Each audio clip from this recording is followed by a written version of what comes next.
Welcome to Coach's Corner, everyone. Thanks for watching the show. I'm your host, Coach Tripp. As you know, oh my gosh, you're not going to believe it who we have. Special guest to my left, Dan Rashovich. Raz, it's great to have you on the show, man. What a blast we're going to have.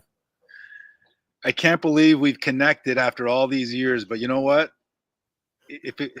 30 years feels like yesterday with you. Oh my God, we just pick up right where we left off, folks. Dan Rashovich is a 16-year. That's right, you heard me right. 16 years in the CFL. Lives now in Regina, Saskatchewan. He was born in Toronto. Went to Simon Fraser University, and if I'm not mistaken, Dan, you're a Grey Cup winner in '89. Do you have? You played the second most games in CFL history? Am I right? Yep, as a defensive player. Oh my God. 200, is it 255? Yeah, it's 255 regular season games. Yeah, it's a lot. It's a lot of games, man. Dude, man, you look great for playing that many games. He was a linebacker, folks, okay? He was my best friend in Toronto when I played there in '86. He was my roommate along with Mike Shoroshka. Yep. I said Shoroshka. Right. Oh my gosh, we were three of us in a 2-bedroom condo. Yeah, it was great. Yeah. We lived with the Blue Jays too. The Blue Jays were in that same building with us. I remember that. Oh my God, I remember taking Blue Jays gloves and wearing them in the games because we didn't have any. I know. It was a great time, man. Some of the best times playing football with you. And especially the way you play. Thanks, Raz. We're going to talk about that year. We're going to talk about our teammates too, but I want everybody to know your story. Growing up in Toronto, talk about mom and dad and how you got to Simon Fraser and your. Yeah, I can tell that story. So, unlike here, I didn't start playing football till I was in grade 11. Wow. That was first time I played. I had high school buddies kind of bugging me, hey, you got to come out and play. And actually kind of what happened, I used to wrestle. So I ended up being second in Toronto in my weight class, and I was supposed to go Ontario championships. And then, but I got a kind of a scrap in my home room, and the junior football coach said, hey, you got to use that energy for something better. I had the guy choked out in the front of the class. So along with my friends and stuff kind of encouraging me, I came out halfway through the season in grade 11. And I guess fast forward a little bit there, then my last year in high school, there was this camp in Southern Ontario, the Toronto Argonauts put on, where 150 high schools could send 2 players. So my teammates were like, you got to go. And I didn't know anything really about, I used to watch, my favorite team was Arkansas Razorbacks, and I'd watch those teams and go, I could do that. I could do that. But I never played, right? Did you play hockey? I mean, that's the national sport. Did you play hockey? I played hockey. I did play hockey. I loved, my dream was to be in the NHL, or the Olympics, you know what I mean? Like I used to dream, I just loved sports as a kid, right? Yeah, I loved sports. It was my passion.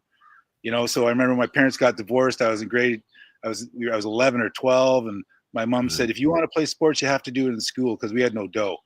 We had no car. We had not, so I kind of I ran track, and, and then I started wrestling, and then my football started, and then I went to that camp, and all of a sudden all these kind of university scouts were there, and then I started getting all these letters, and they want to talk to me after practice, and I was like, oh my God, there's something to this.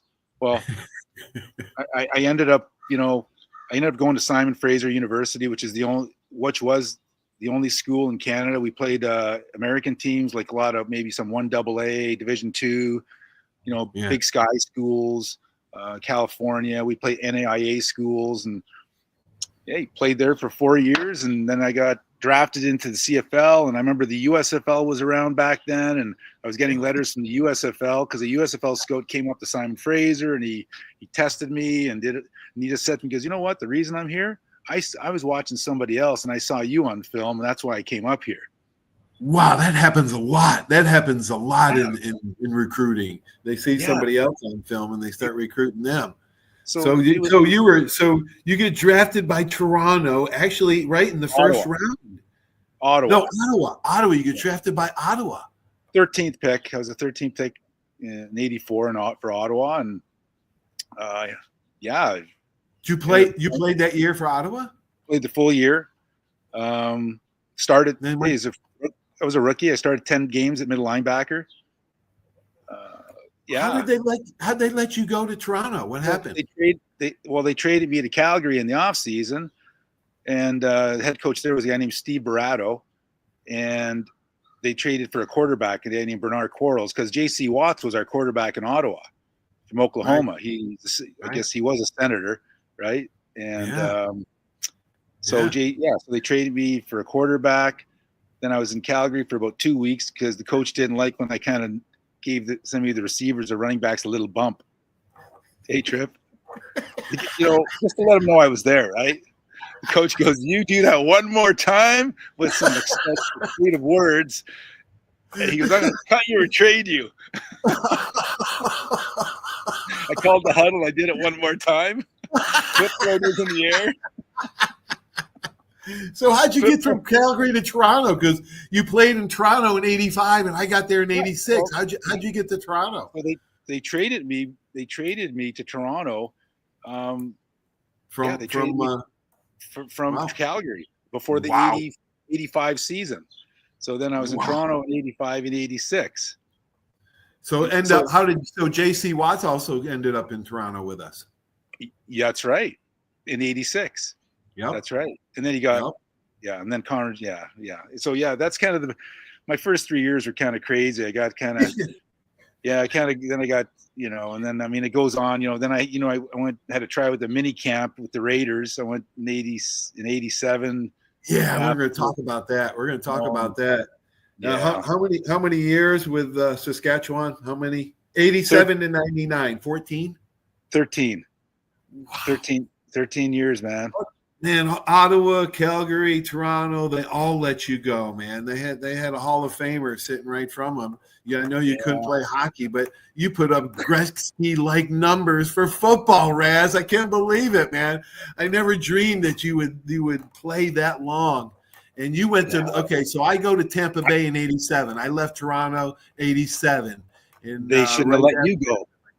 Huh? They shouldn't have let you go either. No, they shouldn't have, man. They shouldn't have. I played all year, and right before the playoffs, they benched me. Right, but I played all year. I know. They benched me right before the playoffs. I was having a good year. They did crazy things up there in Canada. People don't realize it. Back then, there was only 15 Americans on a squad of 35, 40. How many Americans do they have now, Raz? Ooh, 20, like 20. It's more. Yeah, it's more. Is it? It gradually, it's kind of things have gone up. I'd have to Google that. I don't remember. Yeah. All right. So our time in Toronto was so fun. We were actually a good team. We're a playoff team. But Raz, I think we went out 2 months straight. We didn't drink every time we went out, but I think we went out for 2 months straight, you and I. Yeah, we did. Right.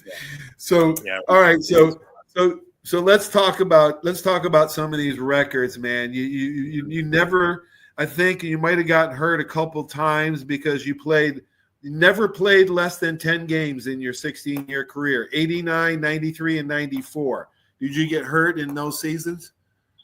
First game of the season, starting outside linebacker, playing Calgary at home in '89. Kind of coming off the edge, and running back decides to cut me. So, I tweaked my knee, I guess. I tweaked my knee, and had some second-degree tears. So I was out for 6-7 weeks. And that was our Grey Cup year. Man. Yeah, there was a couple other. That was that one, and I don't know some other. 93, 94, you got hurt, but I broke my. We were Gizmo Williams. Do you remember him at all? Punt returner, played with the Eagles. Yeah. Oh yeah. In the NFL. So Gizmo tackling him on a punt cover. I was tackling him. My hand was coming around his back, but one of my teammates was coming full speed like a torpedo. My hand hit his helmet, and anyways, I shattered the knuckle off, put a couple pins in, and the doctor came in the room the next, because we were supposed to fly. That's when we had the American teams in the CFL.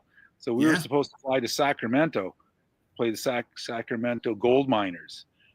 And our team doctor comes in our room, and I'm kind of passed out, and because it was a compound fracture, but I played the whole game with it broken. I played the whole game. They said, just wrap it up, man. Just wrap it up. And then the other one, you'll like this, Trip. We're playing the Stampeders here in Regina, Saskatchewan. Our field goal missed like a 50-yard field goal. I was on the short side of the field, but he missed it wide to the left. So it had to come down the field, and the guy named Alan Pitts was a receiver. Back then we could go aim for the head, right? Oh yeah. Kill the head, the body will die. Yeah, that's right. That's right. I ear hold him, man.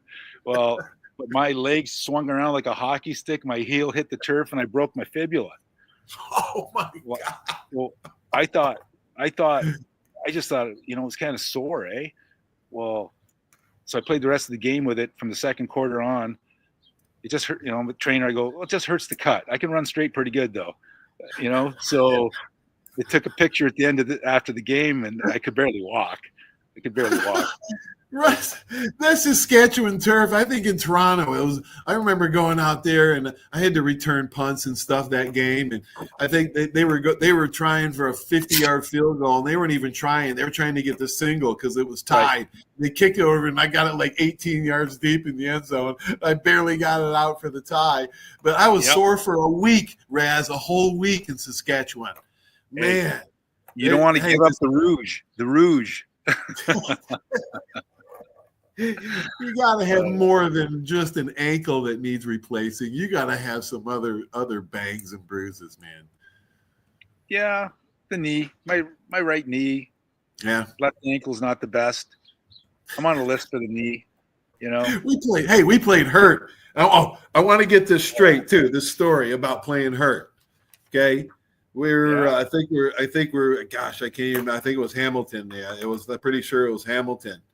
And Willie Pless, our linebacker, all Big 8 linebacker, Willie Pless, collapsed my lung in that 1986 game. And I finished the game and picked off a pass, to win the game. And I spiked it, because you can do that up in Canada. I spiked it after that, and I fell down. Oh, my God, the DBs gave me so much shit in the film room the next day. I remember that, man. I said, dudes, I collapsed the lung. Yep. I remember that after the game. Don't worry. Yeah. Couldn't eat, couldn't drink, couldn't party, couldn't do anything, man. I couldn't even breathe. I couldn't sleep. I didn't sleep the whole night. And then I was in that 3rd-story boarding house, and I was carrying big luggage the next morning because we had to move in that condo the next morning. And I'm all the way down to my car down the road, and I hear Ma screaming like somebody just died. Oh, Paulie, you got to drive yourself to the hospital. You got a collapsed lung. I'm like, he goes, don't pick up anything heavy. I said, too late, Ma. I'm dying now. I remember you playing hurt that whole game. They held me out for a couple of games after that, right? And then Bob Obilovich, he comes back, and this is what I read in the paper, Raz. Well, if Tripoli comes back and knocks out a couple of the receivers, we'll be in good shape. Raz, you can't say that now. No, I know, I know, man. Well, yeah. All right, let's talk about some of our teammates. You know them better than I do because you played with probably some of them, man. Chris Woods, wide receiver, Auburn, so good and fast. Yep. Gerald Bayless at defensive line from Southern Miss. Dan Ferrone, the offensive lineman. I remember walking in, he's smoking a cigarette in there. I said, I like this guy already. Dan Ferrone. Marcellus Green, Kerry Parker, veteran. Cliff Hewitt, the Canadian, the big safety, Cliff. Yep. Don Moen, your buddy, your position buddy, Don Moen. Yep. Daryl Smith, Willie Pless was a great player. Rodney Harding, yes. And Mark Seal. Seal. He was from Halifax. He was Canadian, Mark He's Seal. Canadian, but he played at Texas Tech. Mark Oh, he Seal. did? Yeah, played at Texas Tech. Did he play a long time, obviously, in Canada, Mark? Yeah, he had a good career. Yeah, Mark had a good career. Yeah, he had a good career. Rodney's in the Hall of Fame. Oh, is he? Harding. Yeah. So is Willie. Yeah. So is Willie? So is Willie. Oh, yeah. Wow. How about Eddie Lowe, man? Alabama guy, Eddie Lowe. Eddie, I played with him with the Riders. Eddie's Was not. he good? No, Eddie's not. But we have our own Hall of Fame here with the Riders, like our kind of Wall of Fame. Yeah. Eddie's in that. I got inducted in 2011. Did you? Which was pretty good. It was a lot of fun. Yeah. Raz, why are kickers so different? I mean, obvious reasons, the contact, but man, they're so strange. All the kickers I had from high school to college to pro, I don't know, because they can't get all riled up like we do, or fine motor skills like golf swing. Why is kickers so weird? Yeah, they're even a lot of them are even physically different, hey? Not just mentally.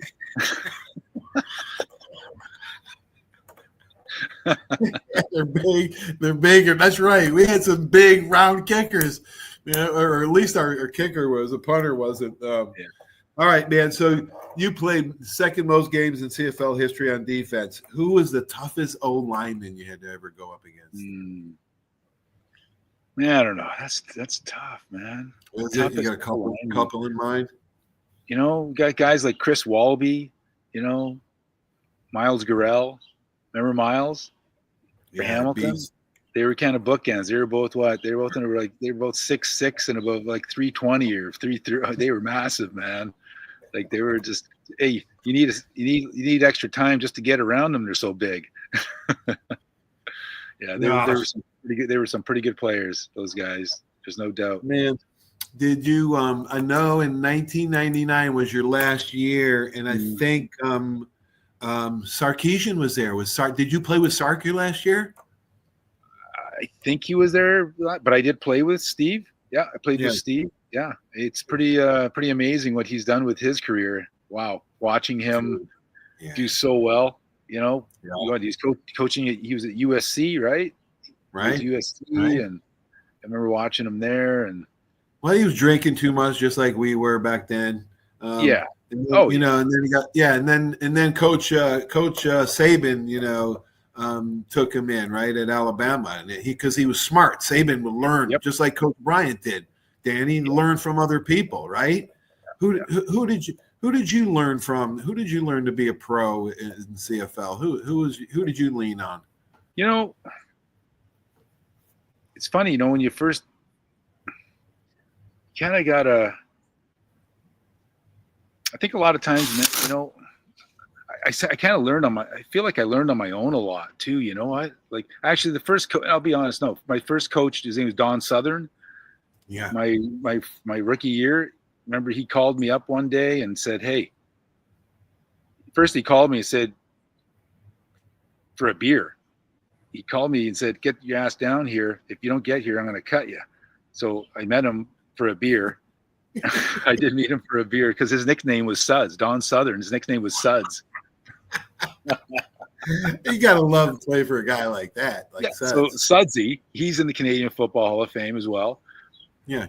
What it was he wanted to talk to me about being a pro and what he got to, watching film. So he had me every morning watching film with him, and so that was kind of the beginning. It was my first year as a rookie. Just watching more film and understanding the game and the nuances of the game. But then you got to figure it out yourself too with your own abilities in terms of how much you think you can cheat maybe to do certain things, to get to certain angles and certain coverages. And because you have to understand, then you got to understand the player you're playing against with their speed and etc. So, that you got to combine all those things to make some of those things work. Right. Yeah, you got to find the edge, man. You got to have have tough guys. That's what I loved about you, man. That's why we got along so good off the field. Bill Baker saw something in you, told you the team needed more toughness when you got to Saskatchewan, because I think that you guys hadn't been to the playoffs in 11 years. Yeah. And you said you had a bunch of tough guys on those Saskatchewan teams. Yeah, Talk we about did. some of those. Talk about Oh. some of your teammates that were so good. First one, well, we mentioned Eddie Lowe. Well, Yeah. Eddie Lowe's from Alabama. Yep. And I heard that Bear Bryant. Did he win the Grey Cup with you? He did, yes. He did. Yeah, we won the Grey Cup together. You were linebacker, so you were in the linebacker room with him for years and years. Yep. Eddie was quiet. Eddie was he was quiet. Yeah. So did he ever talk about his older brother Woodrow? A little, but again, he was quiet. Like he wasn't real chatty. You know what I mean? Like, I heard stuff. He wasn't. My locker was right beside him. Like here and then but I heard that Bear Bryant said that Eddie was one of the best athletes he ever coached. That was something I've heard, and we all kind of heard that in the locker room too. And but I guess kind of one thing, Eddie, like he never drank, eh? No, Eddie never drank. So he'd ask me, "What's it like getting drunk?"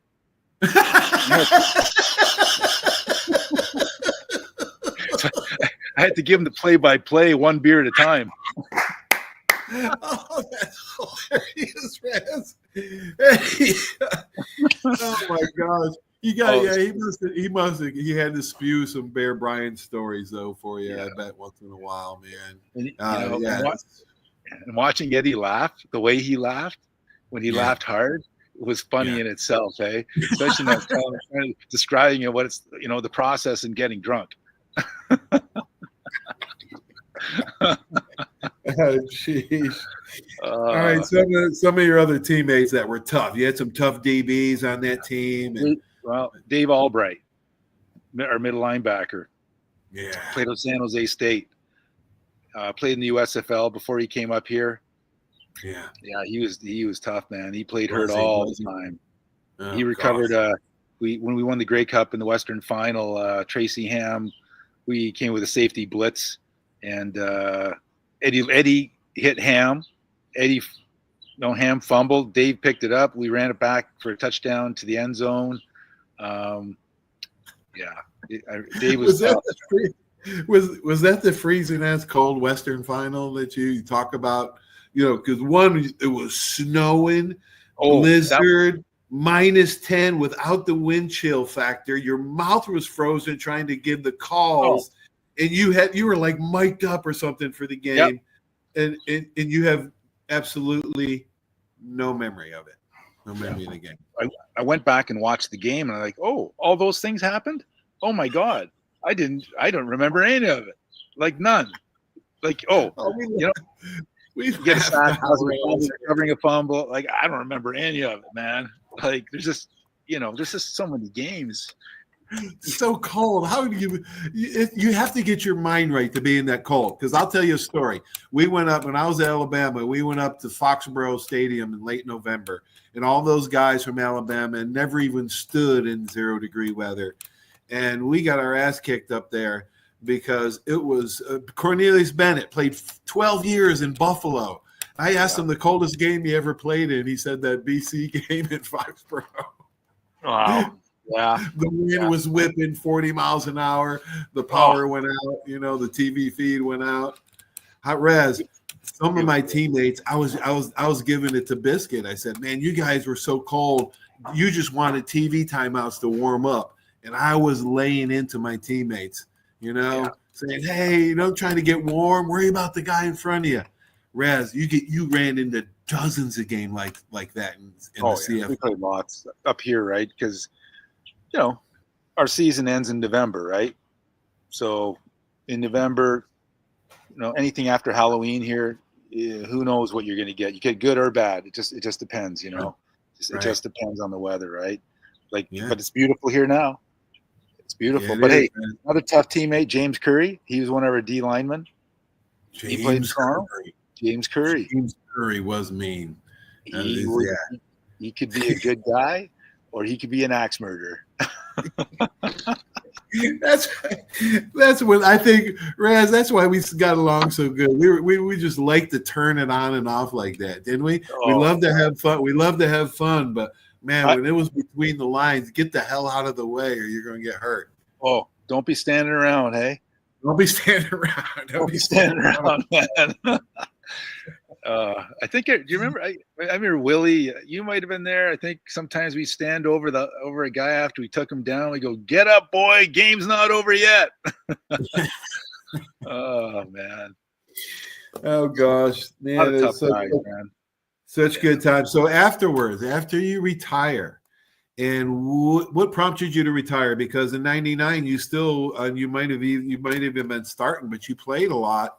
Was it injury? Was it that timing right? What what was the impetus for you to retire? I was just, my body was done. Yeah. My body was done. I just, you know what? I was 38. Wow. You know, I just. Oh, Raz, I don't know how you did it. Hurt my shoulder actually beginning of the season. We were in Hamilton, and I tore some labrum, and I think I had a ligament. So in the off season, I had shoulder surgery. My labrum stapled it, and you know what? I just knew I just wasn't going to recover fast enough, and I wasn't going to come back. And that was a bad year for the team overall, you know. And we had new coaches. We had new coaches coming in. And you know what? It was time. It was time. I knew it was time, right? I just couldn't. You know what? Just couldn't play to the same level. You know, just couldn't play that level that you need. That's needed. You just can't. Yeah. Raz, that's okay though. Yeah, that is okay. Yeah, it is okay. Yeah, it's okay. Damn right. You actually got a regular job in the gas industry after that. You raised your family. Talk about your two boys and bringing your girl back to Regina. Yeah. Right?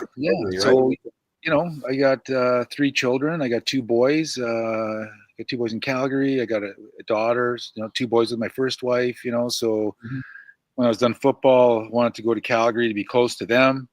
Right. And me and my current wife Laura, we went to Calgary, lived there for 12 years. We had a daughter.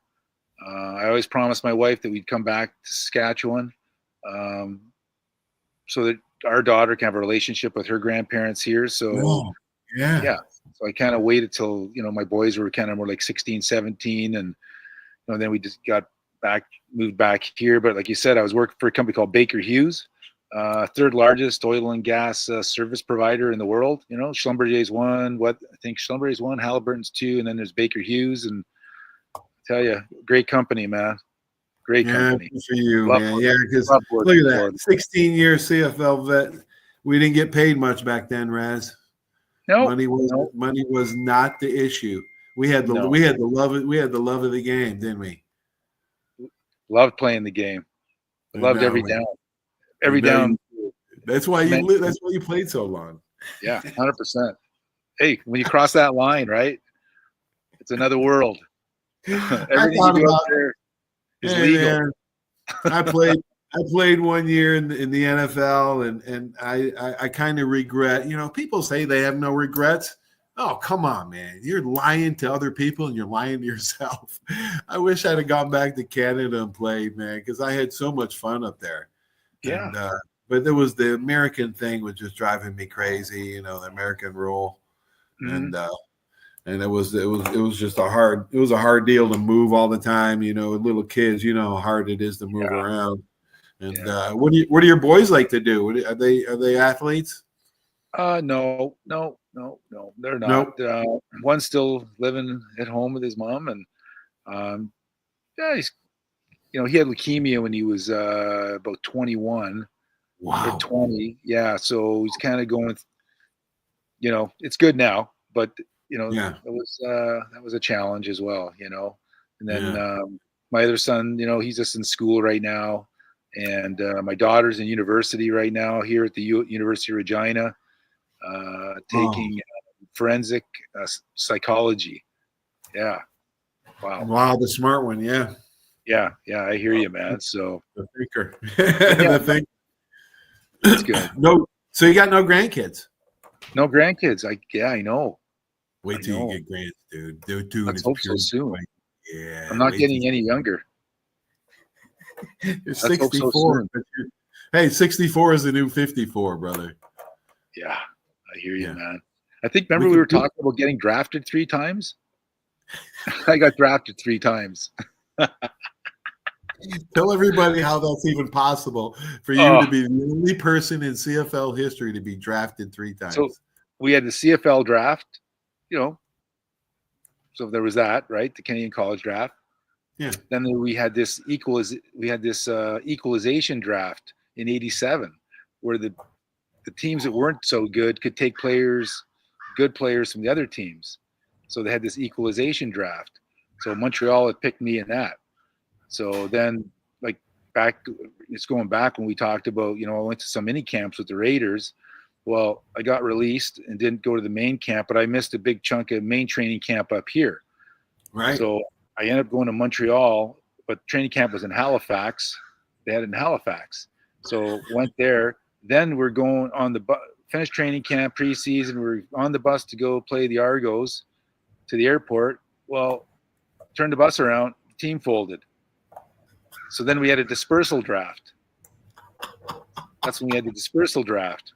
So that's when that's 87 as well. So that's when I ended up with Saskatchewan Roughriders. And that's when you brought up Bill Baker, because Bill Baker's nickname, if you Google it, is the Undertaker. Yeah. Oh, yeah. Well, because back when he played, you could clothesline quarterbacks. Head slapping and clotheslining were legal. Well, he took 3 Edmonton quarterbacks out one game, and he got this nickname, Bill Baker, the Undertaker.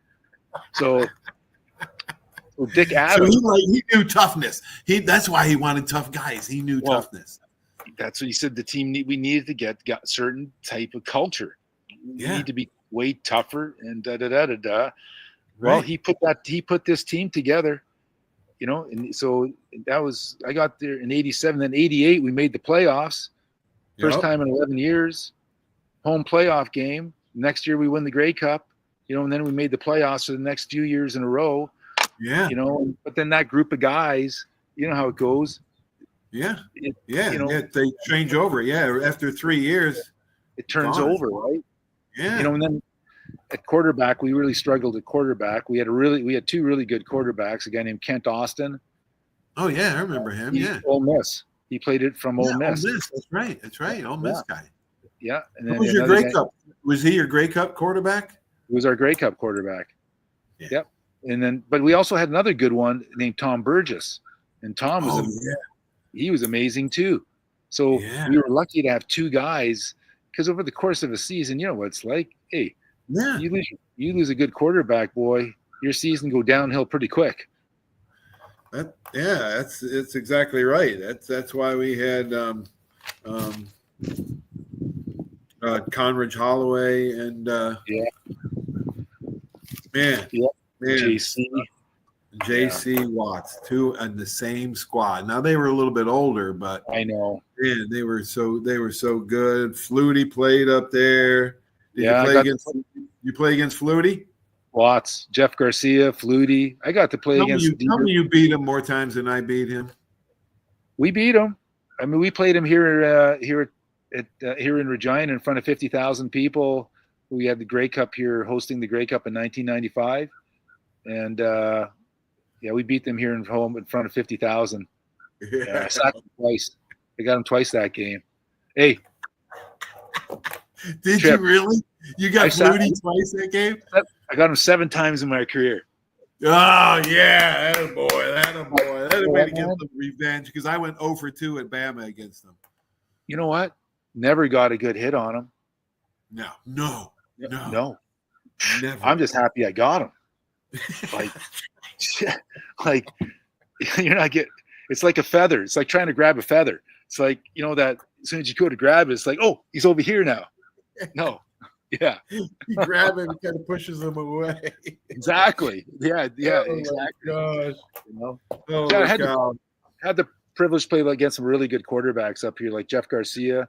He ended up playing with the 49ers and the Eagles, and he was an all-pro in the NFL, and obviously Flutie, and I had some pretty good quarterbacks. Had some great ones. Yeah, had some great ones that played up there. Warren Moon won 3 Grey Cups, 4 Grey Cups? Well, he was part of the Eskimos that won 5 in a row, but he was part of the last couple.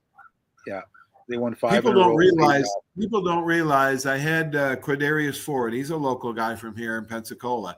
Quadarius Ford played for the Toronto Argonauts when they won the Grey Cup the last time, about 4 years ago, 5 years ago. Okay. Yeah, and that was he had a ring on, and I said that's got to have 100 diamonds. He said 105, and I went for 105th Grey Cup.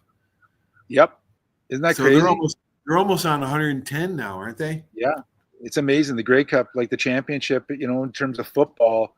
Yeah, longer than the NFL, a lot longer. Longer than the NFL, and back in the day, the CFL used to play games against the NFL. They used to play some games in the 50s and stuff, I heard. Oh, did they? Did they really? Yeah, they played some games. Yeah. But you know what? You brought up Chris Woods. Yeah. So, Chris, we both went to those mini camps together with the Raiders. Oh, you did? In 87? Yeah. Well, I left after 3 or 4 games in 87, right? And then I went right down to Tampa, and I left there. I left there after like 3, 4 games. Did you leave there too, right after I left? When did you? I didn't play 87. You didn't? No, I went to those mini camps, and then I went to the Alouettes. Oh, you went straight to the Raiders? And then they folded, and then I ended up with the Riders about 3 games into the 87 season when you were with Tampa Bay. Wow, man! Yeah, holy. Wow. I kept my suitcases packed my first 3 years. Yes, I did. I did too, Raz. I was moving all over Cleveland, Toronto, Tampa Bay. I was all over too. Matter of fact, the trucks. I told Dana the trucks were heading to Toronto because I had gotten a house up there in '87, and then they put me on the practice squad or something. Or I don't know. No, I was playing free safety or something, and they said we're going to put a Canadian in this week, and I get that call from Perkins that very week. So I told the movers they were heading up north, turn around and go to Tampa. Yeah, go to Tampa. Just go to my dad's condo. That's where I lived that whole year. Yeah.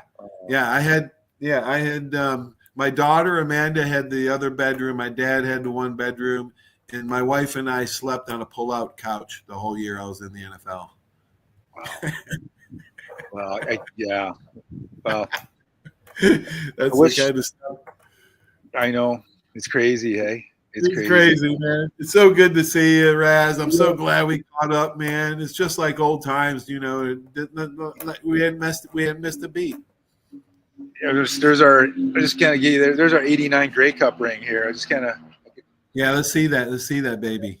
How's that work there? Okay. So this ring 43 diamonds in it because score was 43-40. Wow. So we put 43 diamonds in for one for every point we scored. That's what we did. Well, the defense was just trying to like I was a defensive coordinator one year, and I looked at the head coach and I said, Coach, we're just going to have to outscore him. Yeah. That's the worst thing you want to hear from a defensive coordinator. Hey, a win's a win, baby. Yeah. There's a big game this weekend here in Regina. The Hamilton Tiger Cats are coming in to play. Coming in to play the Riders on Saturday at 1. The stadium holds 33,000. It's a brand new stadium. It's beautiful, beautiful. It's amazing, and it's pretty much sold out for this game coming up because Hamilton's first in the East and we're first in the West. Wow, how exciting, man! Yeah, how great! It's pretty exciting. It is pretty exciting, You're a city councilman, so keep the city. You've never been one to stay on the sidelines and critique. If you've ever read that that speech by Theodore Roosevelt in the arena, you've never been one to stay out of the arena, man. You've always been one to jump in and make things happen, Raz. Thanks, Trip. Thanks. Yeah, I miss you, man. I hope to see you soon. Let's plan on Iron Bowl next year. Not this year, but next year. I'd love to catch an NFL game. You catch the Iron Bowl, and we'll go to New Orleans. You've never been to New Orleans. We'll go to New Orleans. No, I've only been to Shreveport. I think New Orleans would be better. We got those American teams. There's a team in Shreveport. The Pirates. Great to see you, Raz. Great to see you, man. So proud of you, man. I can't believe my best friend in Toronto turned out to be a Hall of Famer. But you checked all the boxes, brother. So I'm so proud of you. I was lucky to be around some good people. Yeah. You. All right, Raz. Yeah. Love you, Raz. Hey, buddy. Love you, bud. So long. See you, man. See you. Man, well, that was awesome. Dan Rashovich, a Hall of Fame. You're going to be a Hall of Famer, man. He just second most games played, and probably leading tackler in CFL history. Definitely leading special team tackler in CFS history because he played every special team. Linebacker. You usually don't see linebackers playing 16 years in any league, but he is one tough cookie, man. Thanks for watching. Stay tuned for all these great messages. Without these sponsors, this just wouldn't be possible. We're going to be announcing some new advertisers coming up, and we're rolling along. Have a great sports weekend, everybody. See ya.